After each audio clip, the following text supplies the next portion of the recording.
Tokenomics was supposed to be the crystal ball of crypto, the thing that told you with math whether a coin was going to the moon or the dumpster. But what if the math has been lying to you this whole time, or at least leaving out a few very important chapters? We're living in an era where projects can have a perfect burn schedule, a deflationary model that would make an economist weep with joy and still bleed out 90% of their value in 18 months. The mechanics look pristine on paper, but the market doesn't care about your white paper when sentiment tanks and liquidity dries up overnight. Let's back up and understand how we got here. Because tokenomics didn't emerge from nothing. It emerged from a very human desire to impose order on chaos. The idea was simple. If you control supply intelligently, scarcity will drive demand, and demand will drive price. The same way it works for gold or vintage sneakers or anything else humans have decided to covet. Burn mechanisms were supposed to be the hero of this story. Every token destroyed is one fewer diluting your position, like a company buying back its own stock. But here's where the metaphor starts to crack. Stock buybacks work inside regulated markets, with real revenue backing them, while token burns can be engineered, theater, a supply trick with no fundamental engine underneath. Emission schedules carry the same promise and the same problem, because a well-designed vesting schedule can prevent early insiders from dumping on retail in theory. In practice, what you often get is a cliff unlock event that the community watches like a horror movie, knowing exactly which date the price is about to get absolutely wrecked. There was real optimism in the early days of sophisticated tokenomics design, and projects like early Ethereum infrastructure tokens wore their economic models like badges of honor.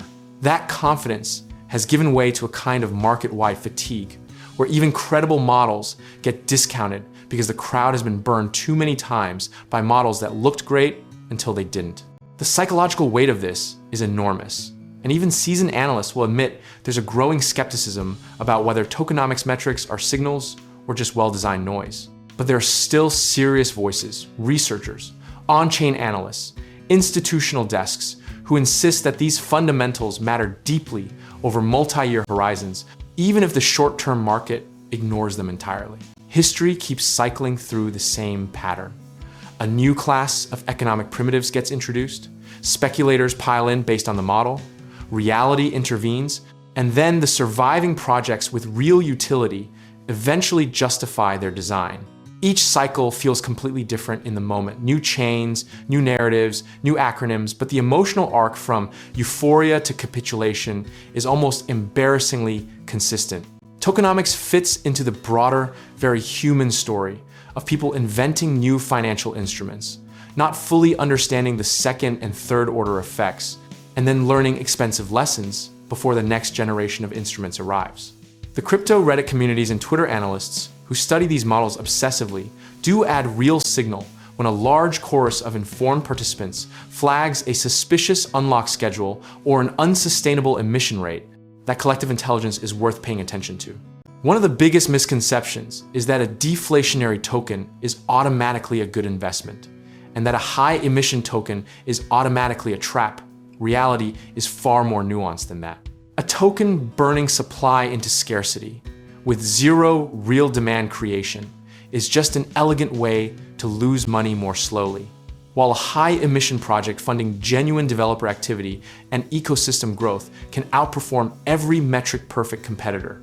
What history actually teaches us is not to bet everything on any single metric, but to build a framework that asks, what is this token actually for? Who actually needs it?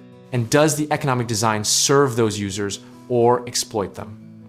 Moderate size positions in projects where you've done that deeper work and where the tokenomics are one input among many is a far more survivable strategy than conviction trades based on burn rate alone. The practical discipline here is boring, but it works. Define your thesis before you enter.